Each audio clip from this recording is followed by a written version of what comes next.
Hello, I'm John Bachman. Welcome to this Newsmax Now update. New this hour, Pope Francis has now endorsed the use of force to protect Iraqi minorities. The announcement came as the Pope was flying back to Rome from Korea. Francis also said he and his advisors are considering whether he might go to northern Iraq to show solidarity with persecuted Christians, but they're holding off on that decision right now, according to the Associated Press. Earlier in the day, the pontiff met with religious leaders in Seoul as he wrapped up his 5-day visit to that country. Also on the topic of Iraq, President Obama, along with Vice President Biden, meeting with members of the White House's National Security Advisory Council to discuss developing situations in Iraq. The meeting happened as new reports out of Iraq showed that Iraqi and Kurdish forces regained control of that country's largest dam from Islamic militants in Mosul. ISIS has since denied those claims.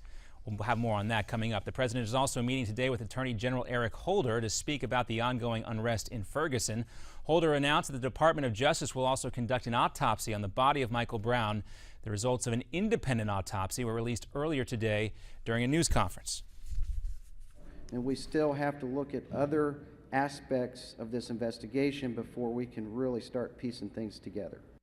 We didn't learn a whole lot. That was forensic pathologist Sean Parcells saying the independent autopsy did not definitively say if Brown was shot from the front or the back, as some witnesses have suggested. Parcells explained the 2 shots Brown took to the head, one to the top and one just over Brown's eye. Benjamin Crump, the lawyer hired by Brown's family, says the first shot was likely the fatal one. Also today, we learned that the St. Louis County autopsy showed that Brown was shot 6 to 8 times. Crump said during that news conference that it was at least 6. Now we're hearing it could be as many as 8. Full findings of the state autopsy are not expected for 2 weeks. Just to be clear, after that federal autopsy, there would have been a total of 3 autopsies performed on Michael Brown. Also in Missouri, Governor Jay Nixon has lifted a curfew for residents of Ferguson. This comes as the National Guard is preparing to patrol the community tonight to restore peace. Nixon ordered the troops in response to police reports of pre-planned acts of aggression by protesters. Authorities say demonstrators shot at police, threw Molotov cocktails,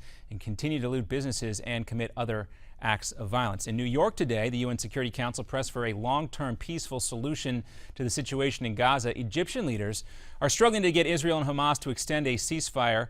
A crucial deadline is approaching very quickly. The current 5-day truce was set to expire at the end of the day. If it lapses, the conflict could quickly reignite. 2,000 people have been killed since fighting began last month. Egypt has been hosting the talks with representatives from Israel and Hamas since last week, but progress has been slow to come by. I'm John Bachman. This has been your Newsmax Now update. Now back to the Steve Malzberg Show.